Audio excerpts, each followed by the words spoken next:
श्याम भक्तों को राम भक्त हनुमान का राम राम। श्याम को श्याम कहा यशोदा मैया ने, नंद बाबा ने, देवकी वासुदेव ने, राधा रुक्मणी ने, द्रौपदी ने, पांडवों ने, किंतु स्वयं श्याम ने जिसे श्याम नाम दिया, सारी शक्तियां दी, जिसे कलयुग का अवतारी कहा।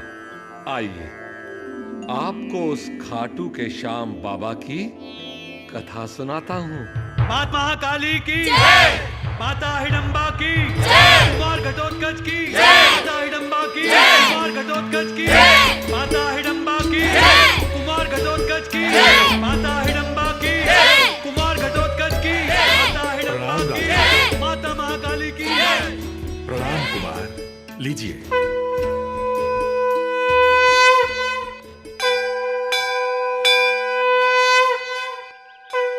माता महाकाली की जय, कुमार घटोत्कच की जय, माता महाकाली की जय,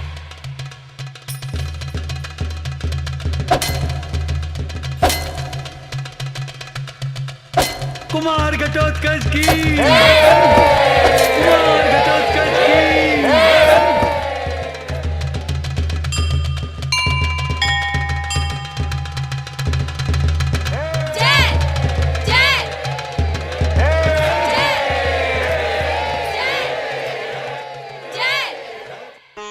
वर्षों पहले कुमार घटोत्कच के पिता मेरे पति ने जीव बलि की इस प्रथा को समाप्त कर दिया था, जिसका मैंने पालन किया। आप सब लोगों ने सहयोग दिया मुझे, इसके लिए मैं आप सबको बहुत बहुत धन्यवाद देती हूँ। माता हिडंबा की आज मेरा पुत्र घटोत्कच महाकाली की कृपा से बड़ा हो गया है। अब ये हिडंबराज का मुखिया बनने योग्य हो गया है। वीर घटोत्कच मानव दानव संस्कृति की धरोहर है। इसमें दानव की शक्ति और मानव का विवेक सागर संगम जैसा है। मैं महापुजारी से विनती करती हूँ कि वो आज घटोत्कच के मुखिया बनने का दिन तय कर दें। राजमाता, मुखिया बनने से पहले हमारी परंपराओं के अनुसार वीर घटोत्कच को विवाह के लिए कन्याओं का अपहरण करना पड़ेगा।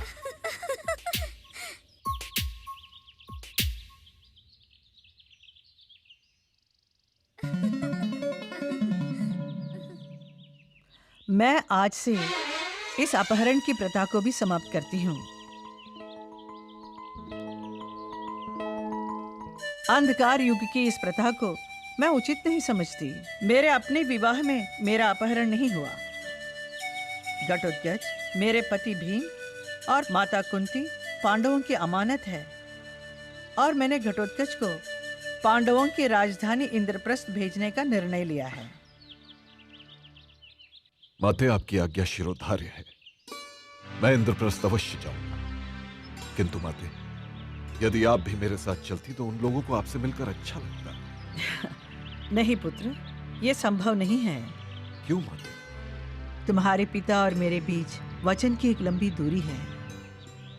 उनसे विवाह के समय मैंने तुम्हारी दादी माता कुंती को वचन दिया था कि मैं हस्तिनापुर कभी नहीं जाऊंगी।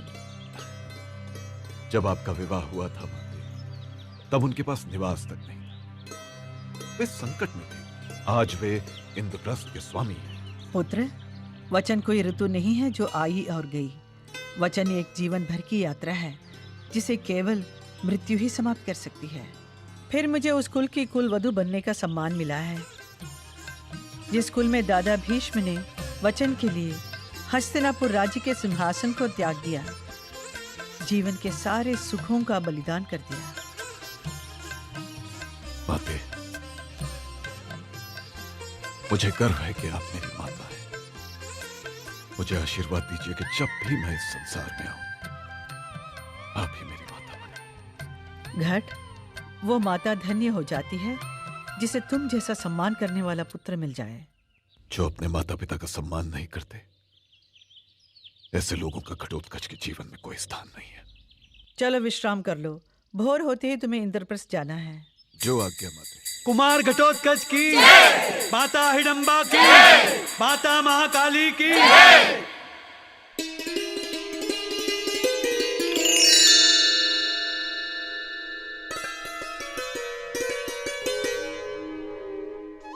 इंद्रप्रस्थ नरेश युधिष्ठिर की जय हो। यदि आपकी अनुमति हो तो मैं कुछ परामर्श दूं? हे केशव, कोई भी शिष्टाचार किसी भी उपकार से बड़ा नहीं हो सकता। मैं आपकी बुआ कुंती का ज्येष्ठ पुत्र हूं, इसीलिए सिंहासन पर विराजमान हूं। किंतु जिसे आपके हृदय में आसन प्राप्त ना हो, वो किसी भी स्थान का अधिकारी नहीं हो सकता। मुझसे अनुमति ना मांगे केशव, मुझे आदेश दीजिए द्वारकानाथ, मुझे आदेश दीजिए। बड़े भैया, अब समय आ गया है कि आप ये जान लें कि समूचे आर्यावर्त में कौन आपका मित्र है और कौन मित्र नहीं है। वैसे नियम के अनुसार आप राजसूय यज्ञ के अधिकारी हैं। राजसूय यज्ञ की तैयारी कीजिए नरेश।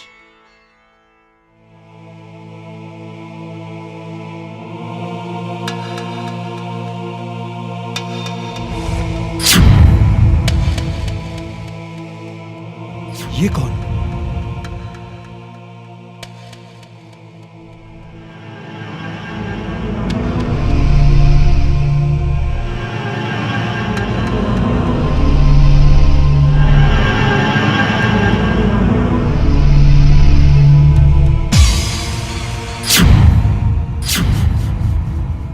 क्यों, आप सब लोग मुझसे सहमत हैं?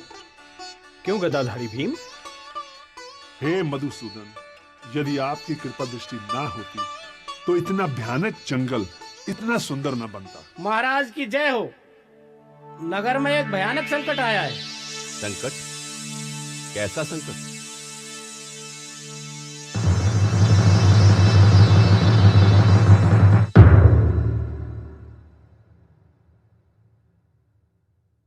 इंद्रप्रस्थ नरेश, मैं हूं वो संकट।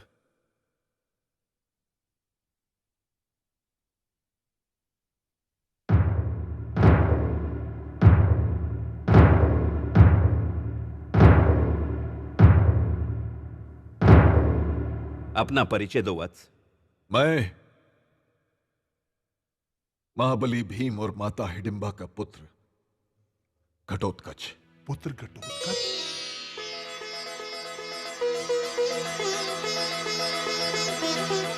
पिताश्री,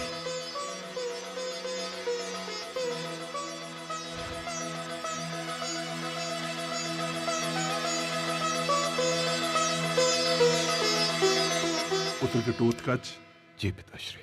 आप अपने ताया श्री महाराज युधिष्ठिर, काका श्री कृष्ण, काका अर्जुन, नकुल सहदेव, इन सबसे आशीर्वाद लो। जो आज्ञा पिताश्री।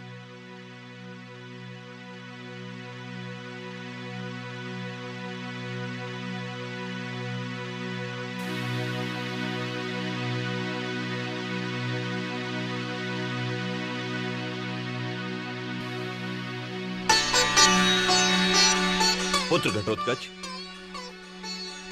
तुम्हारी माता हिडिंबा कैसी है? माता कुशल,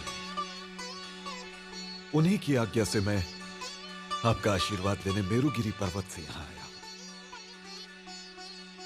उन्होंने कहा है कि पुत्र सदा अपने पितृ वर्ग की आज्ञा का पालन कर। जो भी पुत्र ऐसा करता है वो पुण्य लोकों पर विजय प्राप्त करके संसार में यशस्वी हो जाता है। तुम्हारी माता धन्य है पुत्र, जो उन्होंने तुम्हें ऐसे संस्कार दिए। धन्यवाद। निश्चय ही जैसी माता होती है वैसा ही उसका पुत्र होता है। पिताश्री, मेरी इच्छा है कि आप मुझे किसी महान कार्य में नियुक्त करें, क्योंकि माता की आज्ञा है कि मैं सदा पांडव कुल में भक्ति रखने वाला बनूं। तुम्हारी माता हम लोगों के प्रति अटल भक्ति रखने वाली है। तुम भी ऐसे ही बनो पुत्र। कैसे हो पुत्र? कैसे हो पुत्र? मैं ठीक हूं काकाश्री। और हिडंबन का कार्य कैसे चल रहा है? वहां सब शांति तो है ना? वहां देवता, ब्राह्मण और साधु संतों का सम्मान तो हो रहा है ना? अवश्य काकाश्री, अवश्य। माताश्री तो हरदम दिव्य तपस्या में लीन रहती है। सारे राज्य का भार उन्होंने संभाल रखा है। तुम्हारी माता अवश्य ही बड़ा कठिन कार्य कर रही है पुत्र घटोत्कच, जो पति की सेवा का सुख छोड़कर तपस्या में लीन है। पुत्र, तुम महाबली भीम के पुत्र हो, बड़े हो चुके हो। मेरुगिरी का कार्य अब तुम्हें संभालना चाहिए। काका श्री, माता की भी यही इच्छा है, किंतु प्रथा के अनुसार यह विवाह के पश्चात ही संभव है, और उसके लिए मुझे कन्याओं का अपहरण करना पड़ता। किंतु माता नहीं चाहती थी कि मैं ऐसा करूं। उनका कहना है कि मैं पांडवों की धरोहर हूं, इसलिए विवाह के लिए उन्होंने मुझे आपके पास भेजा है। राजन, यदि आप उचित समझे तो इस विषय में मैं आपकी सहायता कर सकता हूं। अवश्य केशव। पुत्र घटोत्कच के लिए एक योग्य कन्या मेरी दृष्टि में है। वो कन्या कौन है केशव? मुर दैत्य की सुंदर कन्या मोरवी। बात तब की है राजन, जब मैं देव माता अदिति के कुंडल लाने कामरूप गया था, जिसे नरकासुर छीन कर ले गया था। उस युद्ध में मेरे हाथों असुर महामंत्री मुर दैत्य मारा गया और उसकी पुत्री मोरवी मुझसे युद्ध करने आई।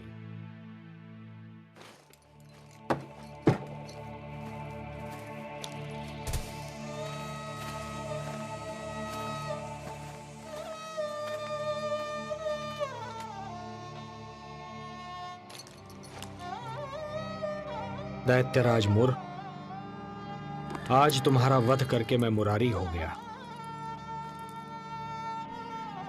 अबला स्त्रियों का अपहरण करने में यदि तुमने असुर नरेश नरकासुर का साथ न दिया होता तो मैं तुम्हारा वध कदापि न करता।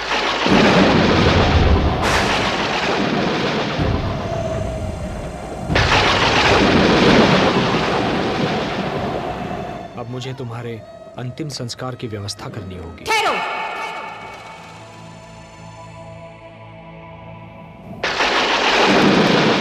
इसकी कोई आवश्यकता नहीं है।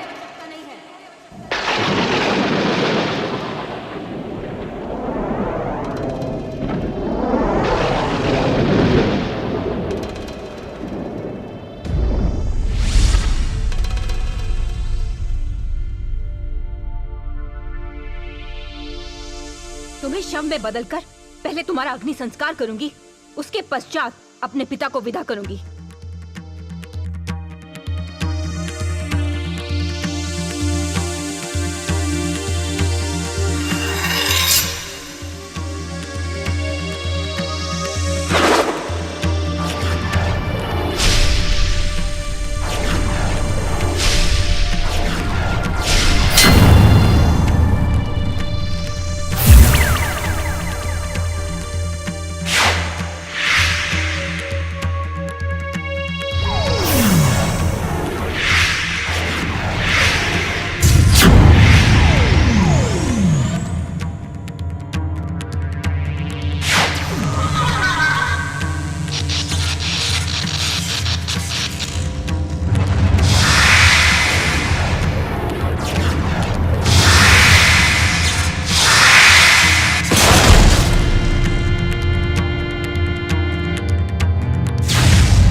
वासुदेव,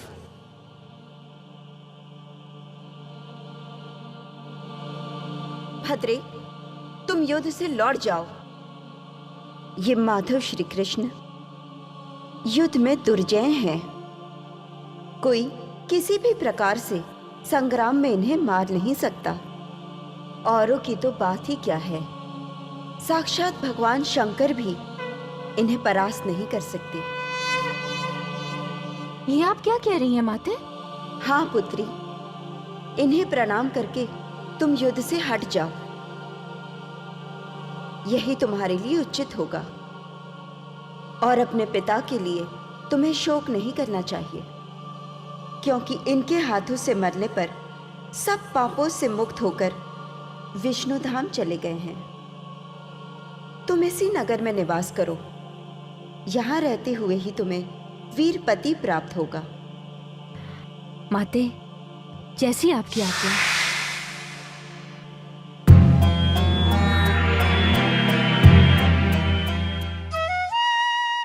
मां कामाख्या के ऐसा कहने पर मोरवी ने क्रोध त्याग दिया और प्रणाम किया। तब मैंने उसे आशीर्वाद दिया था राजन। वासुदेव, पुत्र घटोत्कच के लिए क्या आदेश है?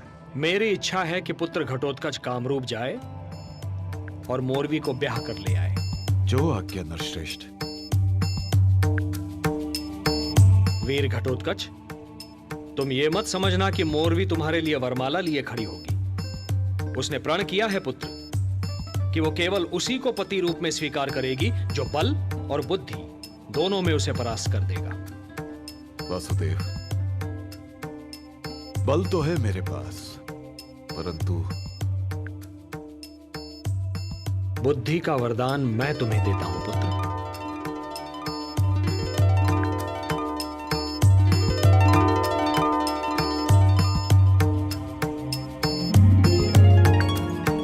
मोरवी तुमसे जब भी कोई प्रश्न करे पुत्र, बस मेरा ध्यान कर लेना। जाओ पुत्र, हम सबका आशीर्वाद तुम्हारे साथ है। सर्व कार्य सिद्धर्ते। प्रणाम। शुभम भवतु।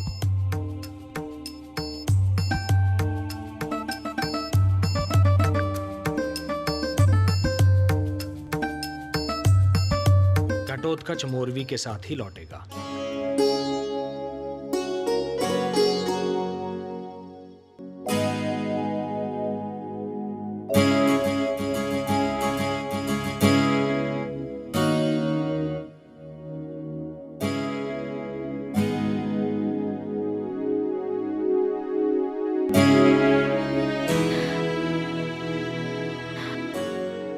माता कामाख्या, क्या मेरी प्रतीक्षा की घड़ी समाप्त होने वाली है?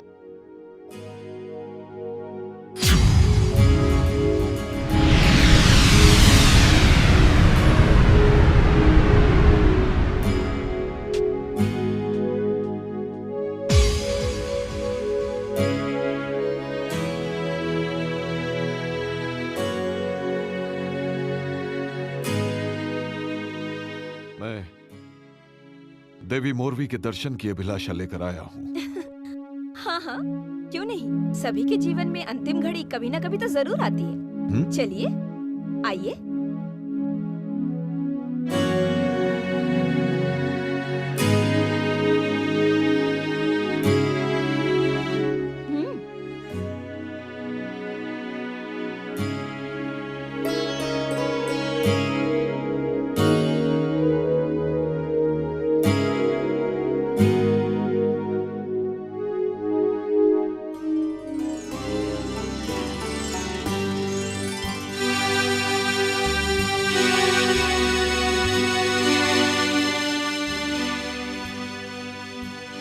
यहाँ तो कोई दिखाई नहीं दे रहा। काम रूप में आपका स्वागत है।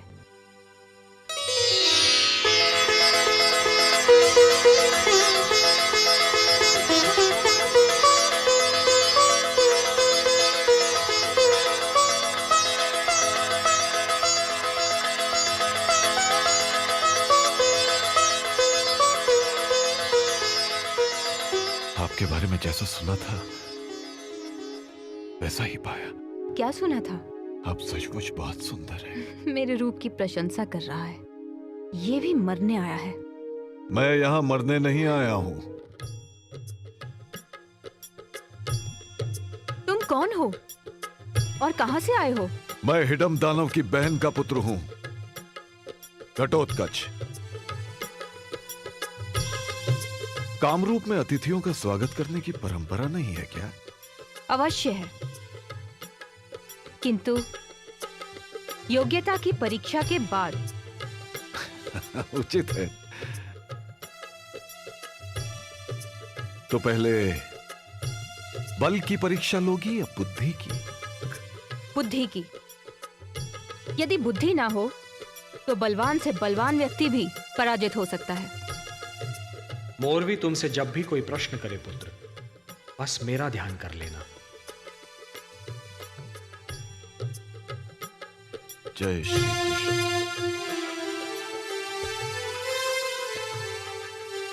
मैं तैयार हूं, प्रश्न करो।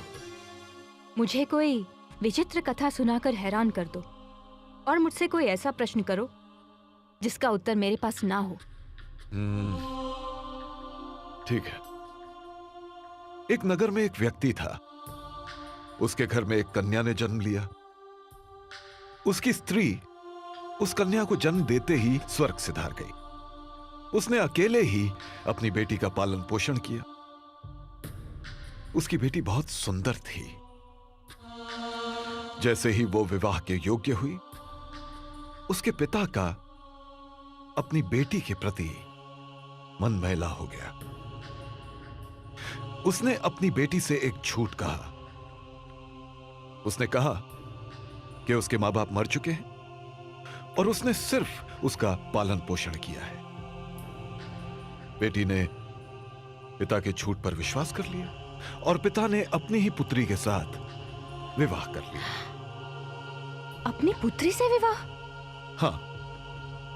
कुछ महीनों बाद उस लड़की ने एक कन्या को जन्म दिया। अब मेरा प्रश्न यह है कि पैदा हुई कन्या उस पुरुष की दोहित्री हुई या पुत्री?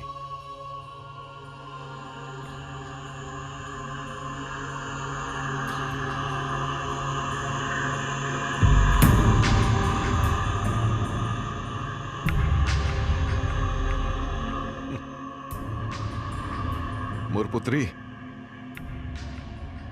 तुम्हारे मौन से यह सिद्ध हो गया है कि तुम्हारे पास मेरे प्रश्न का कोई उत्तर नहीं है।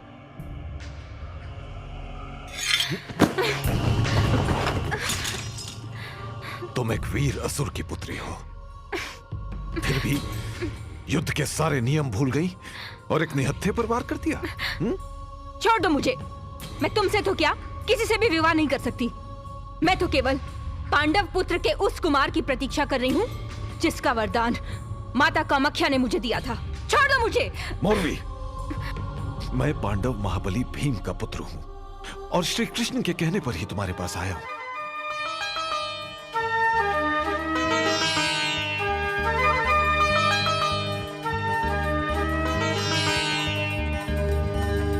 मुझे क्षमा कर दीजिए। अपने इस कायरतापूर्ण व्यवहार के लिए मैं शर्मिंदा हूँ। आप जैसे महाबली की पत्नी होने योग्य नहीं हूँ। उठो।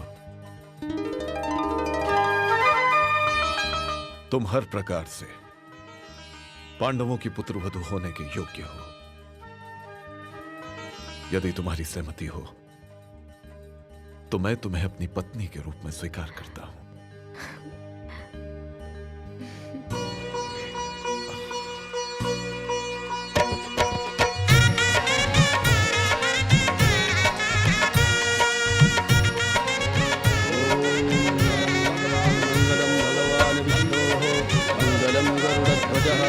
मंगलम पुंडरीकाक्षो मंगलाय तनोहरिः सर्वदा सर्वकार्येषु नास्ति तेषाम् अमङ्गलम्।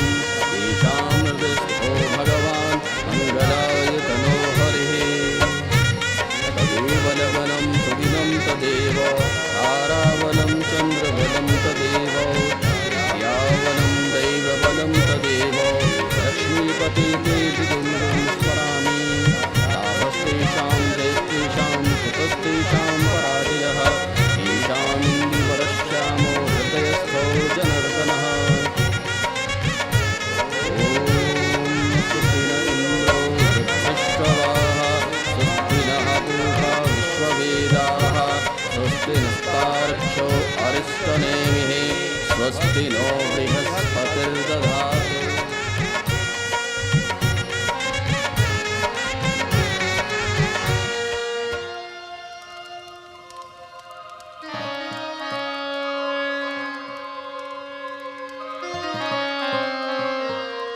कुमार घटोत्कच की जय।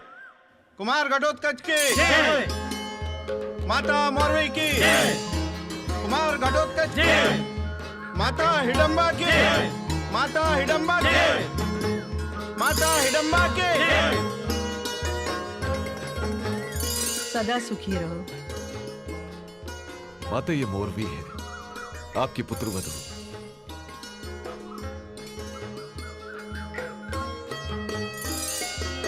मैंने दाऊश्री, पिताश्री और वासुदेव कृष्ण की इच्छा अनुसार इनसे विवाह किया है। आशीर्वाद दीजिए माता। सौभाग्यवती भव।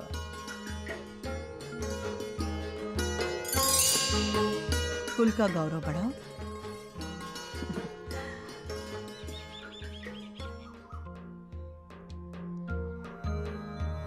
आओ पुत्री।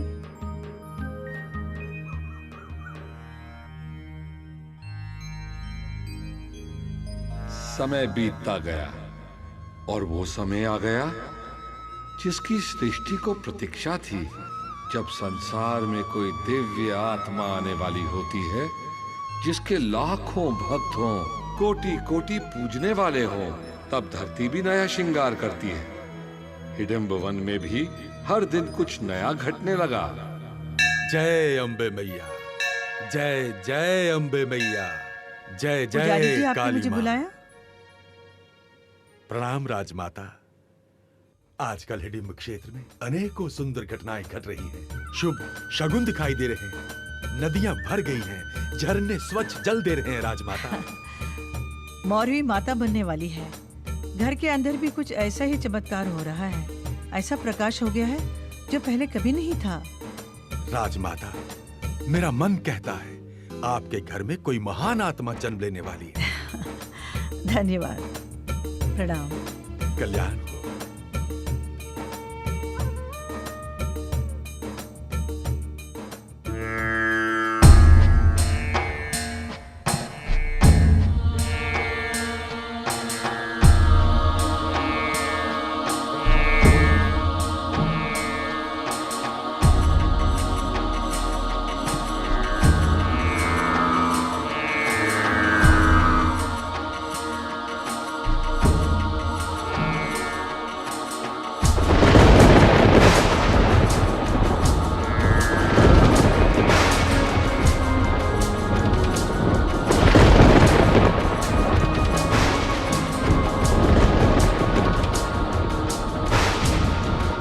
अचानक ये बादलों की गड़गड़ाहट कैसी?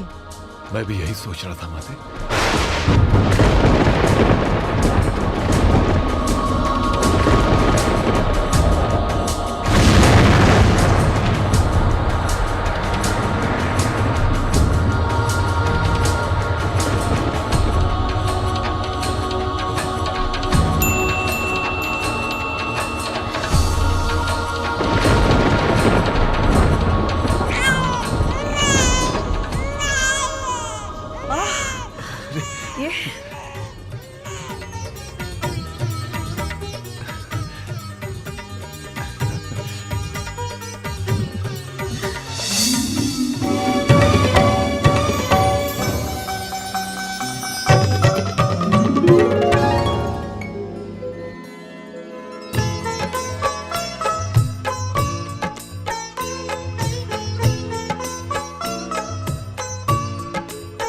ये देख क्या रहा है घट? ये भी तुम्हारी तरह पैदा होते ही बड़ा हो गया।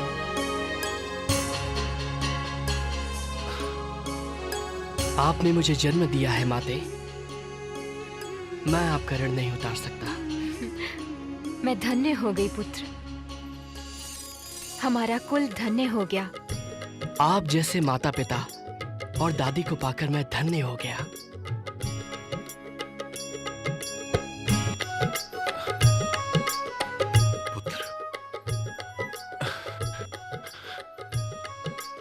कीर्तिमान बाबा, दादी श्री से मिलो। प्रणाम दादी श्री। कीर्तिमान भव। माते, हम इसे क्या कहकर पुकारें? ये तो पैदा होते ही बड़ा हो गया। हम इसका नामकरण भी नहीं कर पाए। इसके केश बरबराकार हैं, तो मेरे विचार में इसका नाम भी बर्बरीक होना चाहिए। बर्बरीक? बड़ा सुंदर नाम है माते। बर्बरीक।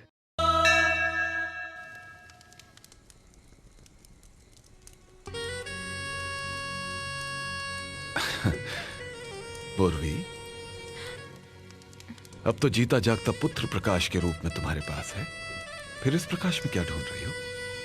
इस प्रकाश में एक माँ वो सारे पल ढूंढने की कोशिश कर रही है जो संतान के जन्म के बाद उसे उपहार में मिलते हैं। हवा में खेलते नन्हे हाथ पांव, झाड़ों की धूप से आती जाती किलकारी, बेटे को पहली बार उंगली पकड़कर चलना सिखाती माँ।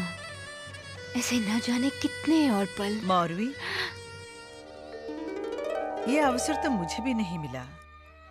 बर्बरीक की तरह मेरा घट भी जन्म लेते ही बड़ा हो गया। बच्चा जब जन्म लेता है तो हर माँ यही कामना करती है, बच्चा बड़ा हो, लंबी आयु वाला हो। मेरे विचार से अब देर नहीं करनी चाहिए। कल अमावस्या है, तुम इसे लेकर कल ही चले जाना। ठीक है माताश्री, मैं कल सुबह ही इसे लेकर द्वारकाधीश के पास चला जाता हूं। माते, मेरा बाल्यकाल आपको कोई भी सुख नहीं दे पाया और दादीश्री ने जाने की घोषणा कर दी। जाओ पुत्र, मैं अपनी ममता को तुम्हारे भलाई के मार्ग की बाधा नहीं बनने दूंगी।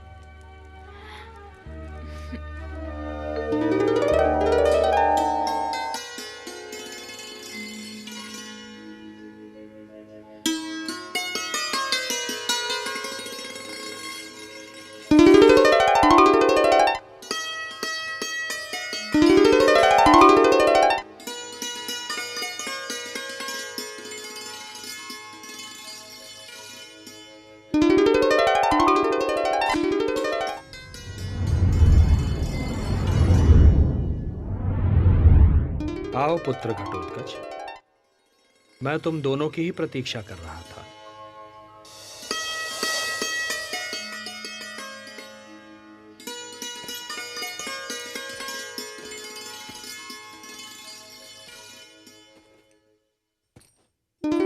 प्रणाम वासुदेव।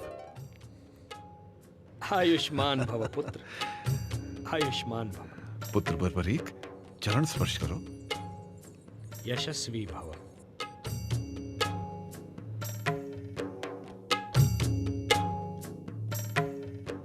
इसके घुंघराले बालों के कारण इसे बर्बरीक कहते हैं वासुदेव। बर्बरीक बड़ा सुंदर नाम है।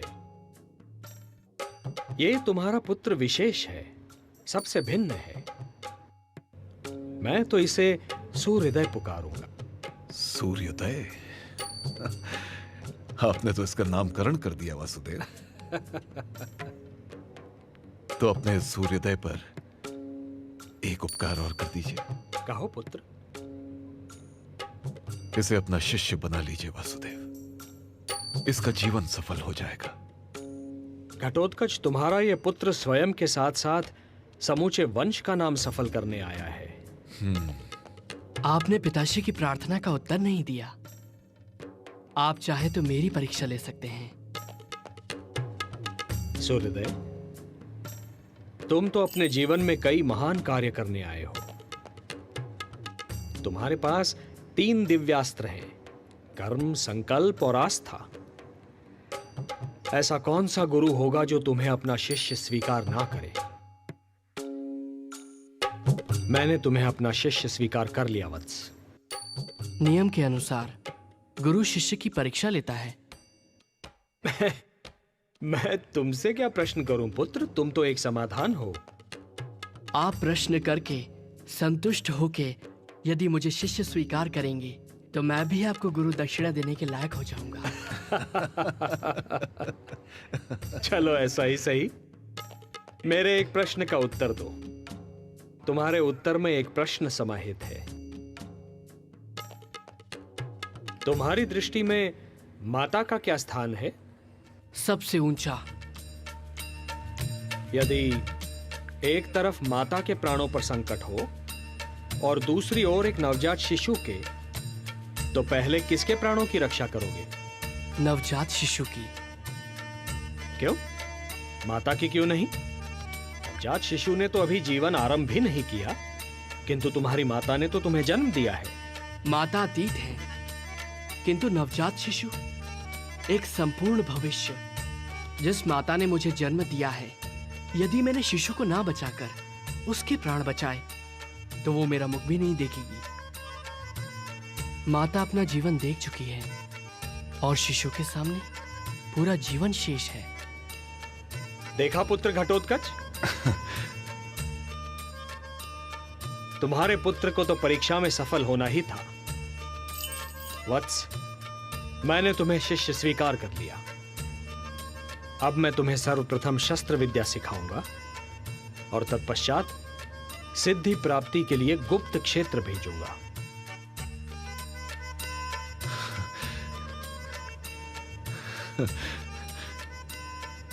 हे वासुदेव, आपका ये उपकार मैं कभी नहीं भूलूंगा।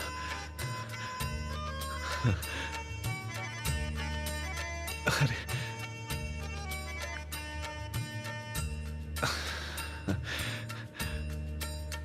अनुमति दीजिए। अवश्य।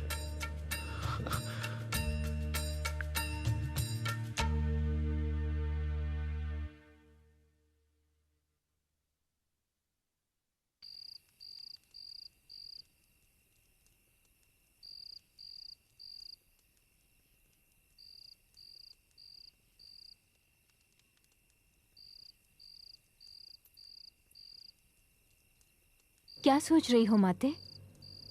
पुत्र घट अभी तक नहीं आया। प्रणाम माते।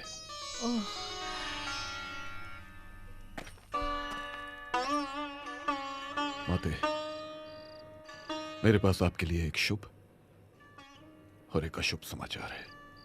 क्या केशव ने बर्बरी को अपना शिष्य स्वीकार करने से मना कर दिया? नहीं नहीं माता, शुभ समाचार तो यही है कि केशव ने बर्बरीक को स्वीकार कर लिया है। किंतु अशुभ समाचार यह है कि दुर्योधन ने छल से मामा शकुनी की सहायता से इंद्रप्रस्थ को जुए में जीत लिया है और पिताश्री के साथ सारे पांडव, माता द्रौपदी, सब के सब वन वन भटक रहे हैं।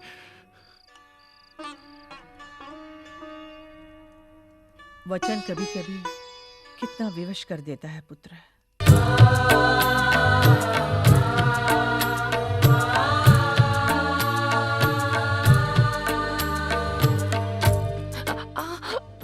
अरे संभल के। पांचाली, कदाचित कष्ट से ये तुम्हारा प्रथम परिचय है। तुम्हें पद यात्रा का अभ्यास नहीं है। नहीं आर्यपुत्र, दासियों की भांति अपमानित होने का अभ्यास नहीं था। मैं शकुनी के पांसों से नहीं, भाग्य के पांसों से पराजित हुआ हूं।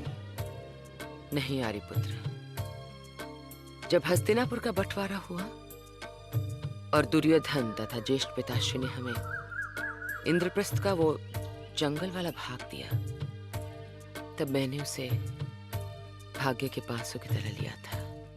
किंतु भ्राताश्री, पांचाली थक गई है। यदि आप उचित समझें तो हम कहीं विश्राम कर लें। विश्राम? विश्राम तो मुझे उस दिन मिलेगा जिस दिन मेरे ये खुले केश बंधेंगे, जिस दिन मेरे अपमान का प्रतिशोध लिया जाएगा, जिस दिन नारीत्व की मर्यादा पुनर्स्थापित होगी। पांचाली, जिस सभा में तुम्हें अपमान का विष पीते मैंने देखा है, उस सभा में मैंने भी प्रतिज्ञा ली थी। महादेव की सौगंध, प्रतिशोध लिया जाएगा। जिस कृष्ण ने तुम्हारे सम्मान की रक्षा की थी, वही कृष्ण अवसर भी देगा।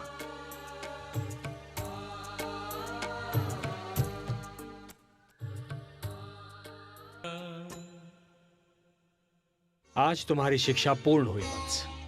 प्रभु, मेरी एक जिज्ञासा है, कृपया इसका समाधान कीजिए। कहो पुत्र। प्रभु, संसार में उत्पन्न हुए जीव का कल्याण किस साधन से होता है? कोई धर्म को कल्याणकारी कहते हैं, कोई ऐश्वर्य दान को, कोई तपस्या को, कोई द्रव्य को, कोई भोगों को, तो कोई मोक्ष को ही श्रेय कहते हैं। पुरुषोत्तम, किसी एक श्रेय को निश्चित करके बतलाइए जो मेरे इस कुल के लिए कल्याणकारी हो। पुत्र सूर्योदय, तुमने क्षत्रिय कुल में जन्म लिया है, इसलिए सर्वप्रथम अपने क्षत्रिय कर्तव्य को समझो। बल प्राप्ति के ऐसे साधन करो जिसकी कहीं और तुलना न हो। फिर उस बल से दुष्टों का दमन और साधु पुरुषों का पालन करो। इससे तुम्हें स्वर्गलोक की प्राप्ति होगी पुत्र, और तुम्हारा कल्याण होगा। प्रभु, मैं किस क्षेत्र में किस देवी व देवता की कैसे आराधना करूं? पुत्र, बल की प्राप्ति तो केवल देवी की अत्यंत कृपा से होती है, इसलिए देवी की आराधना करो। महिसागर संगम तीर्थ, जो गुप्त क्षेत्र के नाम से विख्यात है, वहां जाओ पुत्र, और नारद जी द्वारा स्थापित नवदुर्गाओं की आराधना करो। वहीं तुम्हें फल की प्राप्ति होगी।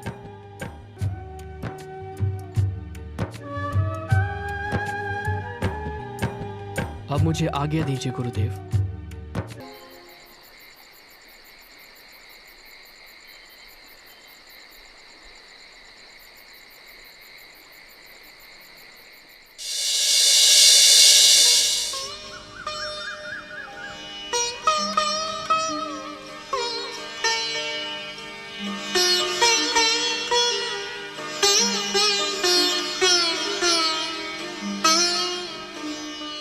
ये माते को क्या हो गया?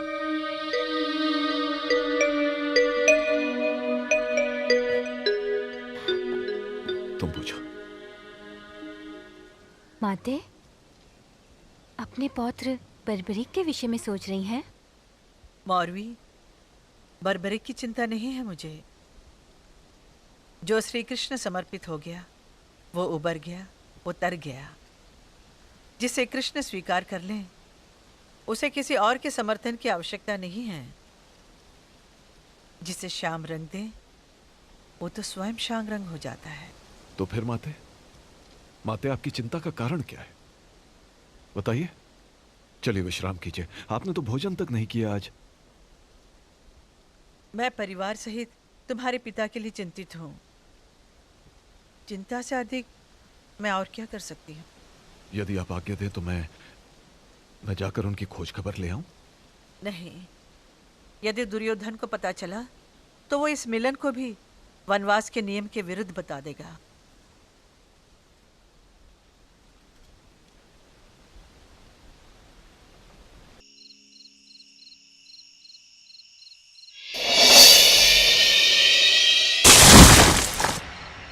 आंखें खोलो वत्स।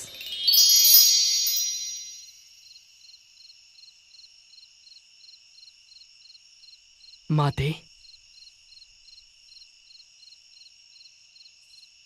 प्रणाम माते।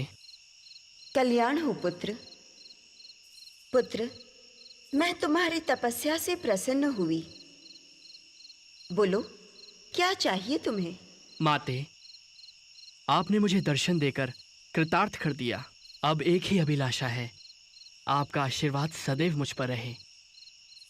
मैं सदा दीन दुखियों की सेवा में अपना सारा जीवन व्यतीत कर सकूं। तथास्तु। तुम सदा दुर्बलों का सहारा बनो। पुत्र, मैं तुम्हें ऐसी शक्ति प्रदान करती हूं जो तीनों लोकों में किसी के पास नहीं है।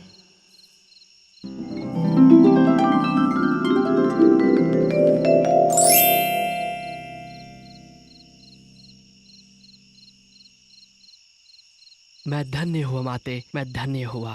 पुत्र, सदा स्मरण रहे, कभी भी इसका दुरुपयोग ना हो। आपकी आज्ञा का पालन होगा माते। अब मेरे लिए क्या आदेश है? कुछ समय तक तुम यही निवास करो। यहाँ रहकर तुम्हें किसी की प्रतीक्षा करनी होगी। जैसी आपकी आज्ञा माते। आयुष्मान भव।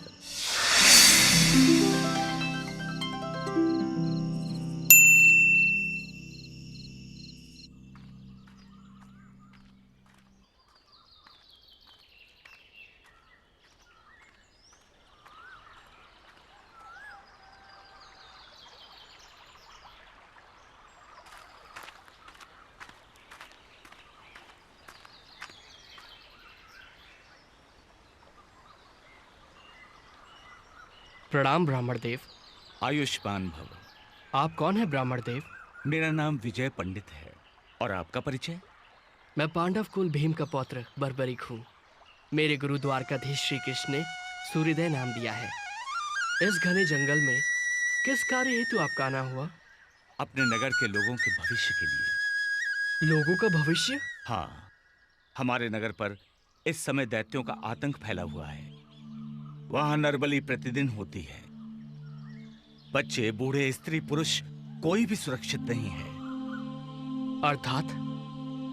मैं इस सिद्ध क्षेत्र में मां भगवती की साधना करने के लिए आया हूं। मां से सिद्धि प्राप्त करके उस सिद्धि के बल पर मैं अपने क्षेत्र से, अपने नगर से उन दैत्यों के आतंक को समाप्त कर दूंगा। मैं भी इस सिद्ध क्षेत्र में साधना के लिए आया हूँ। यदि मैं आपके किसी काम आ सका तो मैं अपने आप को धन्य समझूंगा। धन्यवाद सुहृदय, मैं निश्चिंत हुआ। मैं आज से अपनी तपस्या आरंभ कर दूंगा। ओम ह्रीं क्लीं चामुंडाय विच्चय नमः। ओम ह्रीं क्लीं चामुंडाय विच्चय नमः। ओम ह्रीं क्लीं चामुंडाय विच्चय नमः। ओम ह्रीं क्लीं चामुंडाय विच्चय नमः। ओम ह्रीं क्लीं चामुंडाय विच्चय नमः। ओम ह्रीं क्लीं चामुंडाय विच्चय नमः। ओम ह्रीं क्लीं चामुंडाय। आज इस ब्राह्मण की साधना का अंतिम दिन है। धीरे धीरे हमारी शक्तियां क्षीण होती जा रही हैं। यदि इसे वो दिव्य शक्तियां प्राप्त हो गईं, तो हमारे सारे दैत्य मारे जाएंगे। मैं ऐसा कदापि नहीं होने दूंगा।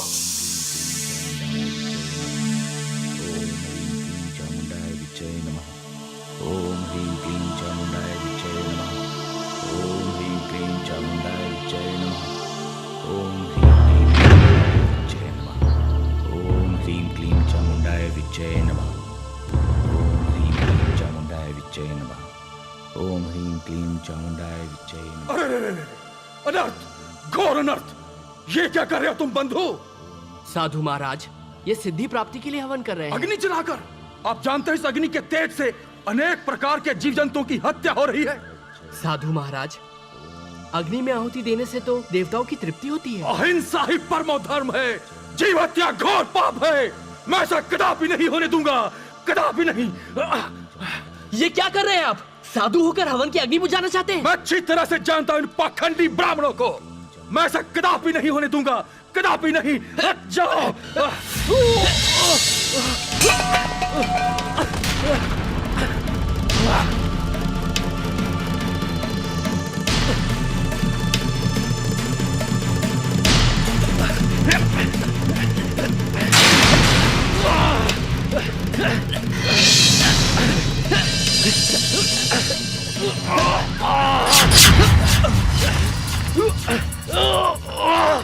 ये साधु नहीं, अवश्य कोई दैत्य है जो नहीं चाहता कि ये यज्ञ संपूर्ण हो।